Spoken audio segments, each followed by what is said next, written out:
साडे लेख जाणगे खुल भाभी साडा भी पैजू मुल भाभी मैं लख लख शुक्र मनावांगा मैं लख लख शुक्र मनावांगा उस सच्चे सतगुर प्यारे दा मंजे जोड़ स्पीकर बजणगे नी जद विआह होना करता रहेगा मंजे जोड़ स्पीकर बजणगे नी जद विआह होना है गोपी दा तेरी दाढ़ी च चिट्टे झाग देवे बच्चे पापा पापा आख देवे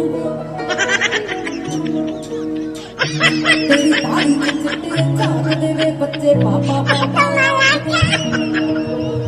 दिल दे विच ही रह जाने आ तेरी नींद दिल दे विच ही रह जाने आ ते तेरे दबे दबाए चा जेठा इस उम्र विच मुश्किल है होना नी तेरा